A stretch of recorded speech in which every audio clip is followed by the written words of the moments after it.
What is going on, everybody? So today we're going to be taking a look at alternate art cards because some of these have been popping off as of late, and over the past month some other ones have been starting to fall. So we'll go over everything in this video. The first thing we'll look at though are some of the cards moving up, and a lot of them are from the Sun and Moon era. We can start off with the Ladas and Ladas GX. This card was up 3.68% on the month, and I believe there was 3 near mint sales on TCG Player.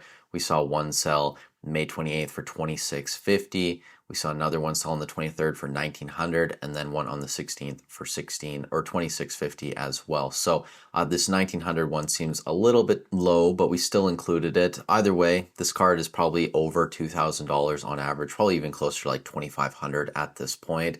The Gengar Mimikyu GX, this one was up 13.06% on the month, sitting around $700 with recent sales in the 850, 860-ish range. One thing to point out too, those recent sales are light played holofoils, whereas everything I'm counting is just near mint pricing.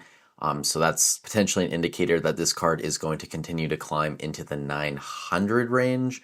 Next up, we have Gardevoir GX. This card is sitting around $450 approximately, up 8.14% on the month. And similar to the Gengar and the Latias and Latios, this card is moving up as well. Most recent sales, 526, 500, 524, and those were from end of May, and the most recent one was June 3rd.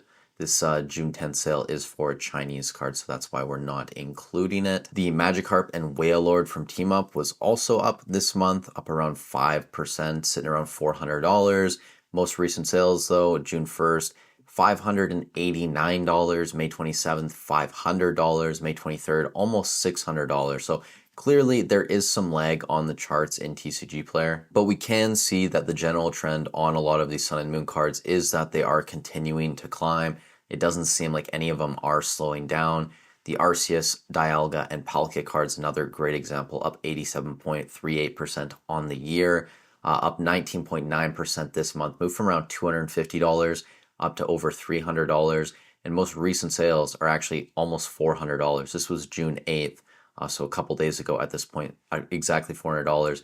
Before that, June 2nd, $365. You had a PSA 10 sell for $1,170, a near mint $319. So I imagine when I look at these Sun and Moon cards again next month that this card is going to continue to be climbing probably into that like 350-ish range. Maybe the graph will still be behind in like the 320, 330 range. And we have a couple more Sun and Moon ones that we can go through fairly quickly here. The Blastoise and Piplup. This is still in the top 20, sitting around $251.60, up 15.01% on the month. And most recent sales, $240, $350, $262, $350, $265. So this one's kind of all over the place, but it does seem to be trending upwards, probably closer to $300 on average. We do have a couple more cards to look at here. We're going to look at the Mega Sableye and the Tyranitar GX, and then the Raichu and Alolan Raichu. The reason I don't put these in the spreadsheet, I'm just doing the top 20 every single month. But these ones I did check to just see what they were doing. The Mega Sableye and Tyranitar was up over 11% this month, and then the Raichu and Alolan Raichu was up around 10%, 9.72. And I think both of these, this one's, pretty consistently around that $200 range. So that's a good sign there that the graph is pretty close.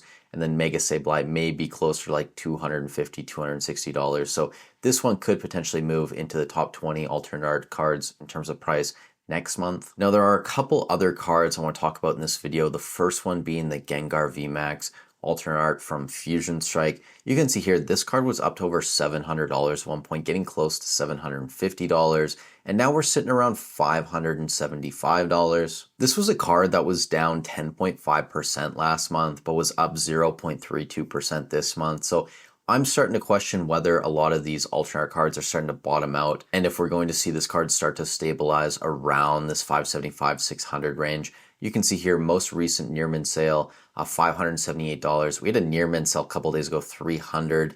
I wonder if that's a Japanese version or a Chinese version or something. That seems incredibly low.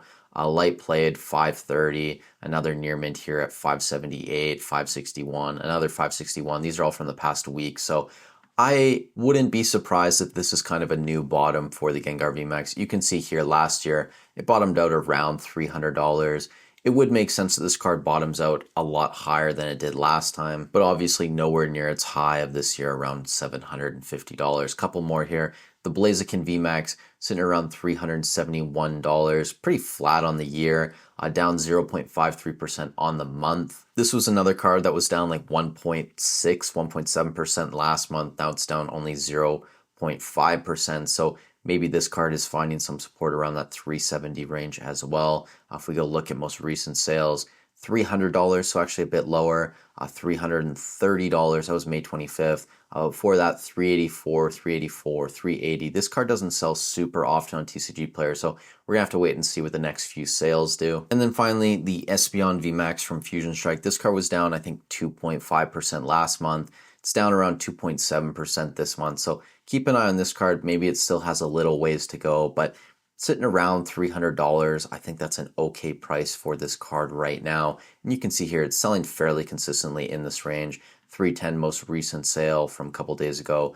The day before that, June 7th, 303, $300, 335. So it's selling fairly consistently in that range. As always, you guys let me know what you think down below. Are you picking up any singles or slabs at the moment? Are you turning back to Sun and Moon era, still focusing on maybe some Sword and Shield alternate arts? Personally, I'm still not buying slabs. I just don't believe in them as much as other people. I just prefer to buy a sealed product because even if it goes down 30, 40% over a month, I know in the long term that my sealed product is more than likely going to go up. But if you believe in these cards, this might be a decent opportunity to buy them, especially going into summer, the slowdown. People aren't as interested in Pokemon. You might be able to find some decent prices on some cards and slabs. If you guys are shopping eBay, TCG Player, Hobbiesville, Cardboard Hero, I have affiliate links down below. They're free and easy to use. I get a small kickback, so it's an easy way to support me to continue making free videos for you guys. With all that said, thank you so much for watching the video. Stay safe wherever you are in the world, and I'll catch you in the next one.